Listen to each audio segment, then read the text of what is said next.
Hey there, Dungeon Keepers. Today we're going to be reading Smoulder and playing Ember. So here we go. I've got my water handy. And let's see if we can get through maybe the first saga and a whole hand of abstract. So let's shuffle.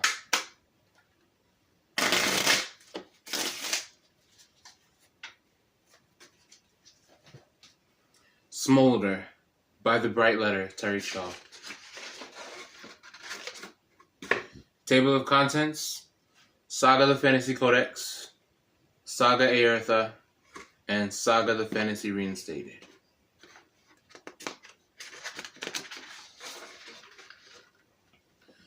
Otherian Productions presents Smoulder, Saga and Compendium by the Bright Letter, Terry Shaw. The Fantasy Codex by the Bright Letter. Act 1. Higrosi the Mage of the South He Saga. Part 1. The Five Lords with Allies.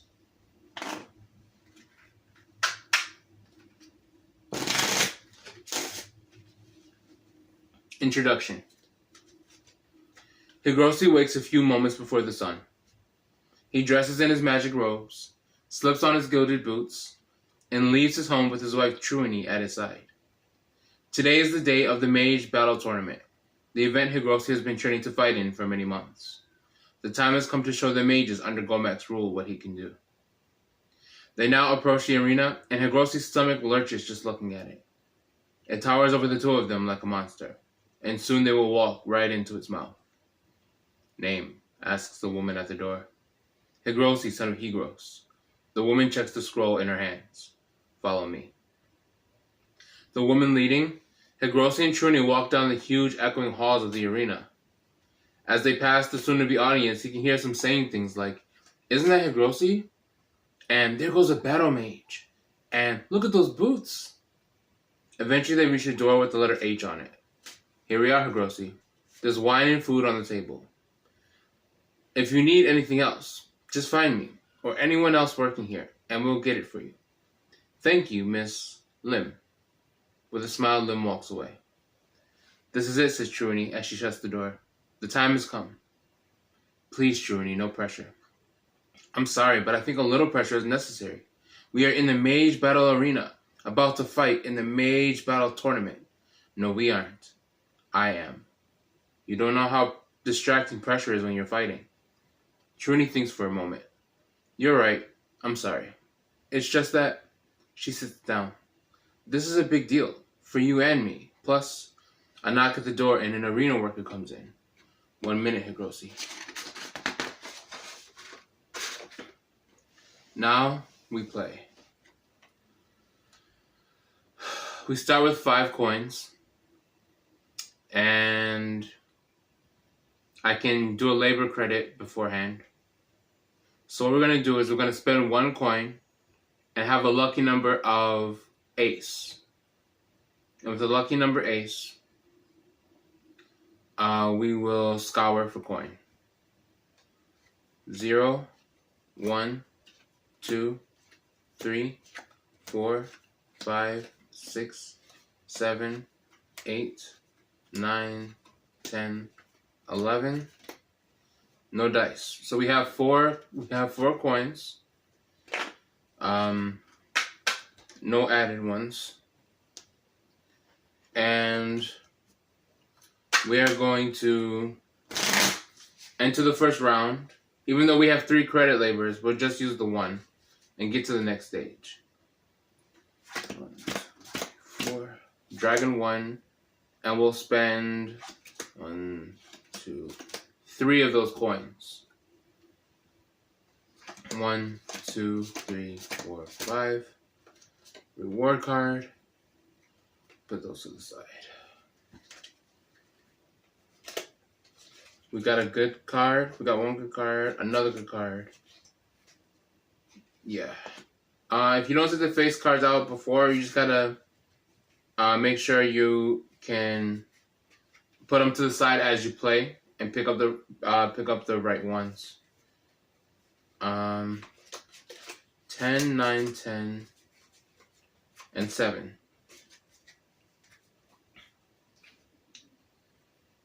So we're gonna lock in the 7 and save these cards just in case they fall.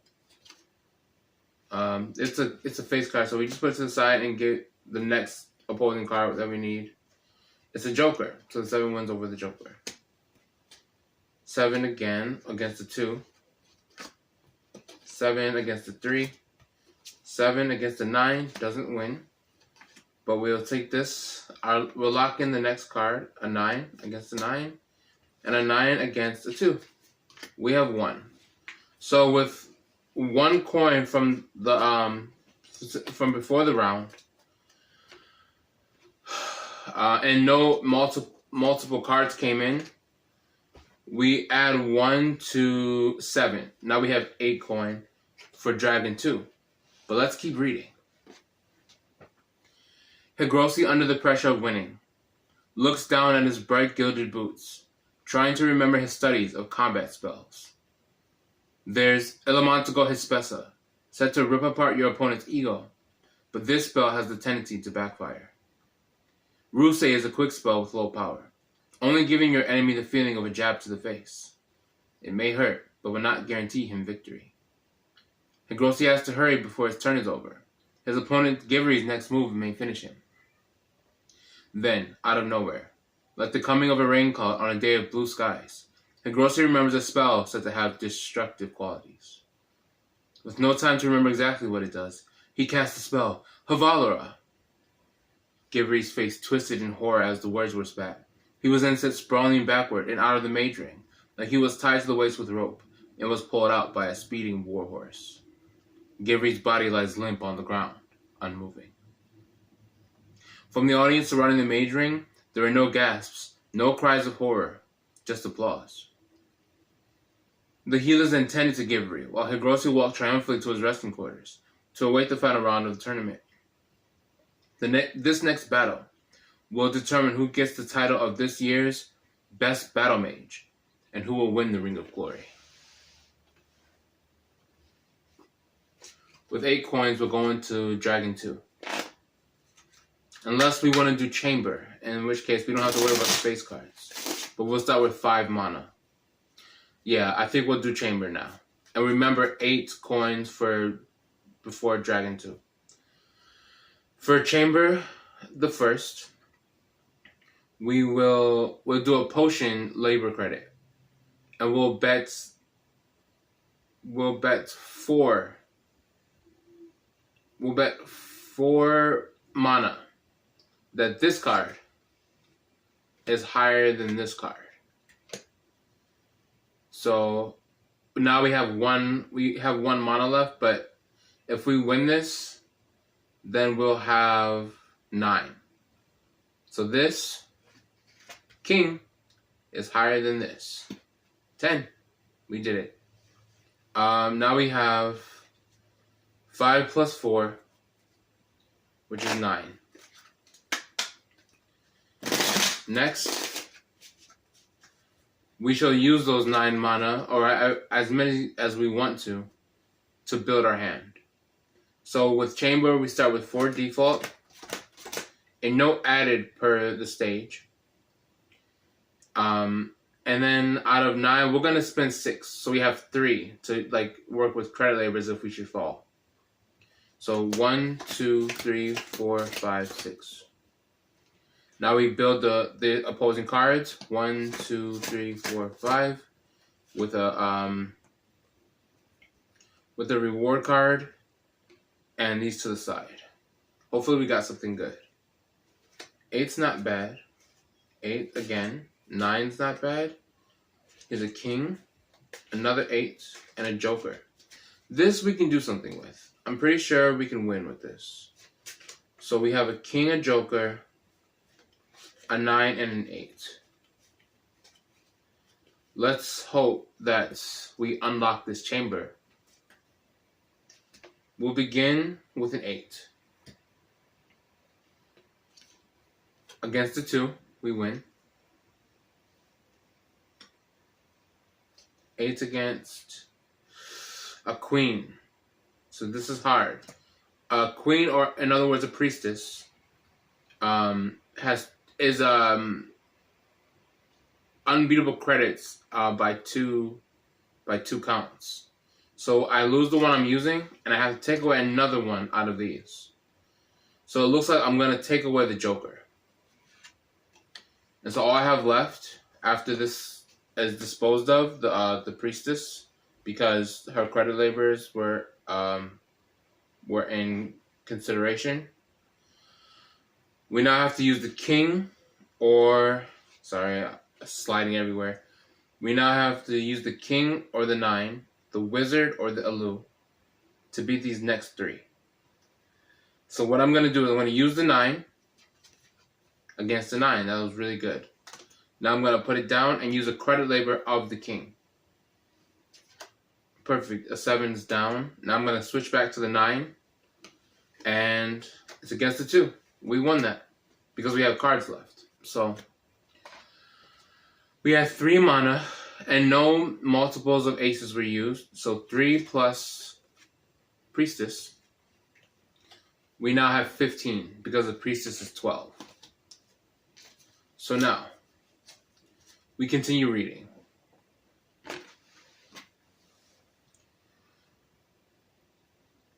Higrosi sits in his resting quarters, a goblet of wine in one hand, and a scroll of his scribbled notes and spells in the other, studying for the battle that is to come.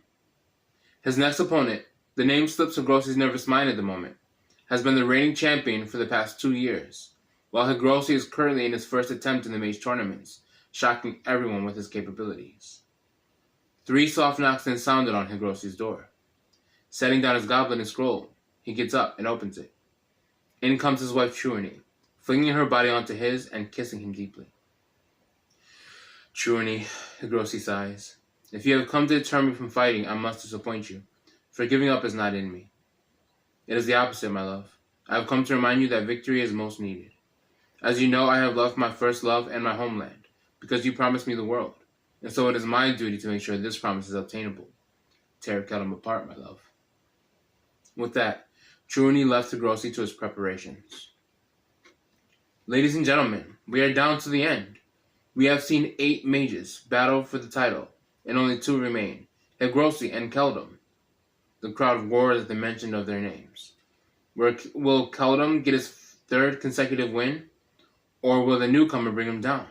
Let us find out. The horns signal the remaining mages to step into the ring. So now, let's play Glyph, the Glyph path of Abstract. It's a variant of Abstract, except there are no defaults and no face cards. Whereas Dragon has defaults and no face cards. Chamber has restricted default and face cards. And this has no default, no face cards. So we start with 5 embers. And why don't we spend 1 with a lucky number of 3. I ran into this last time. This time I'm going to take out the face cards. I was supposed to do it beforehand, and I try to just adjust if I don't end up doing that. But here we go. We're going to take out the face cards very, very quickly. So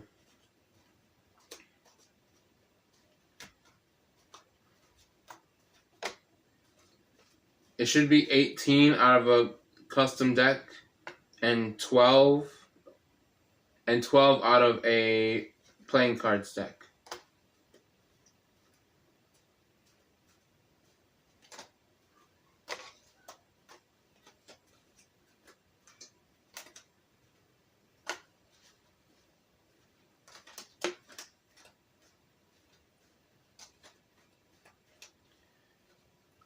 Tell me in the comments if you're liking the story so far. So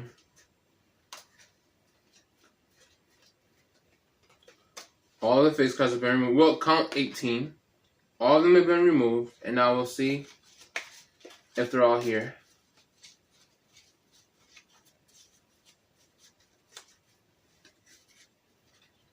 One, 2, 3, 4, 5, 6, 7, 8, 9, 10, 11, 12, 13, 14, 15, 16, 17, 18. Perfect. Now, we shall spend an ember on the labor credit of reading. And with the labor credit of reading, we'll have the lucky number of 3. 0, 1, 2, 3, 4, 5, 6, 7, 8, 9, 10, 11. We literally got 0 on that. We got 3, but it was on the 11th card. So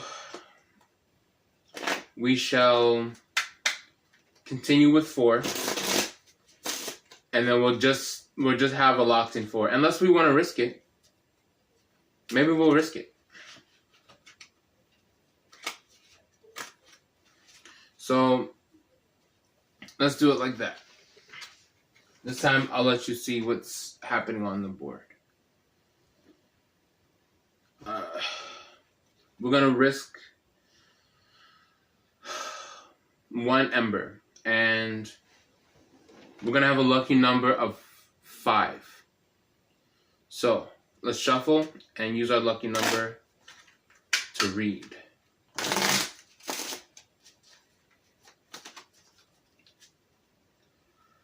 So now we have 3 embers with lucky number 5. 0, 1, 2, 3, 4, 5, 6, 7, 7. 11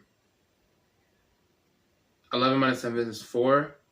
4 plus 3 is 7. So we have 7 embers, and we actually have another turn of a labor credit.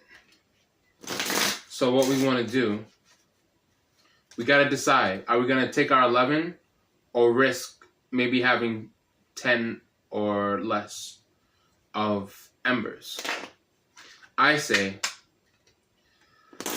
we take our 11 and we bet in a rights labor credit, in the labor credit of writing, that we will have, that we'll bet 5 embers out of 11, that this is higher than this. So this has to be a joker for me to still win. Nothing's lower than a joker, or a 10. If it's a 10 or a joker, we will gain 5. Because, you see, it's a joker. And this, it's a 3. So we lost that one. We still have 6 embers, but we are out of credit labors. So we just have to start with 6, or call it a game. We will start with 6.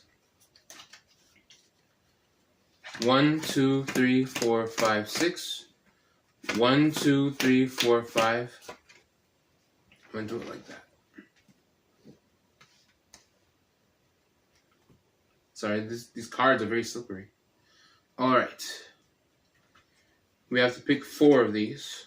Just the rule that you have 4 default. Or we have 4 slots of cards that can help you win. Alright, 8, 7, 7, 7. This is not looking too good, but here we go. We're going to use the 8. Over 7, over 3, over 6. Oh, under 10. We lost our first round in the variation of abstract called glyph.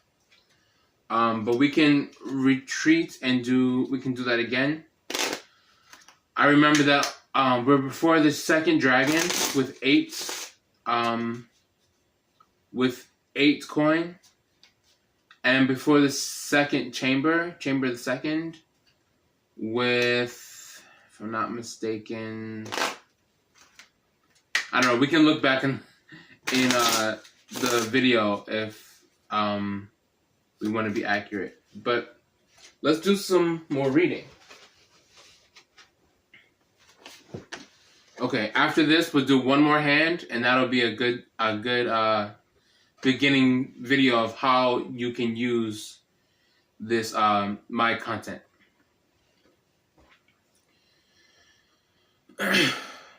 Higrosi appears refreshed and invigorated.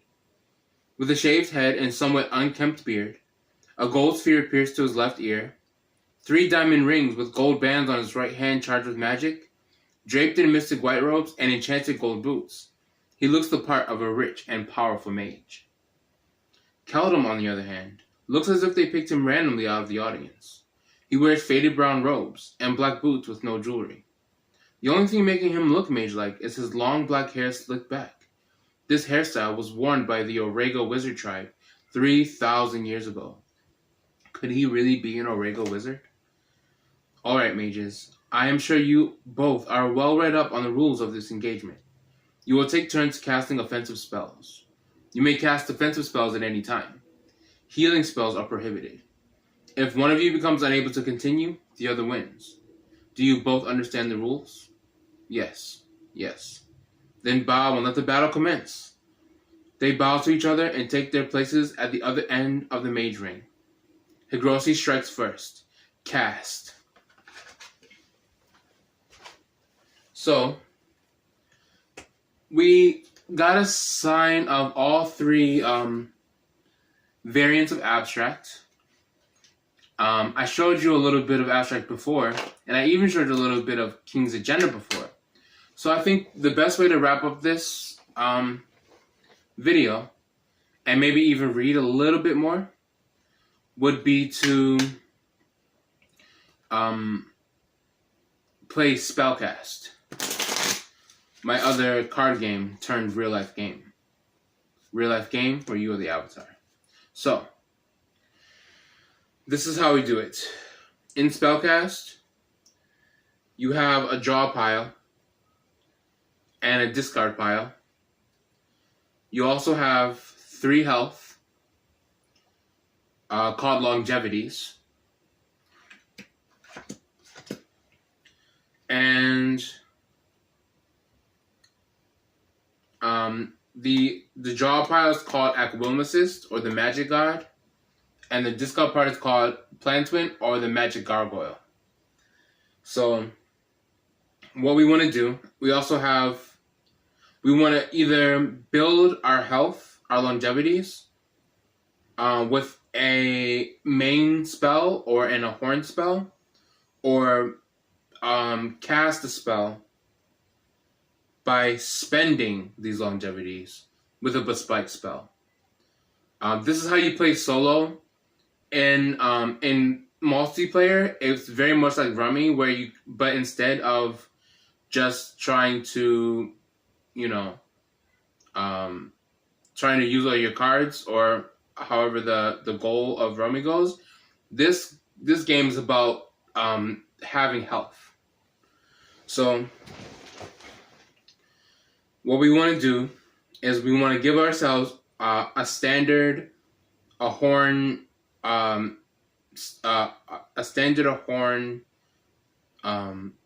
spell card. We have to use this, but we can use any 3 for the bespoke spell. Now we want to take from Aquilmacist 7 counts of mana, and these will be our will knots. So 1, 2, 3, 4, 5, 6, 7. And all we have to do, we have to utilize these well, so I can build or cast from my longevities.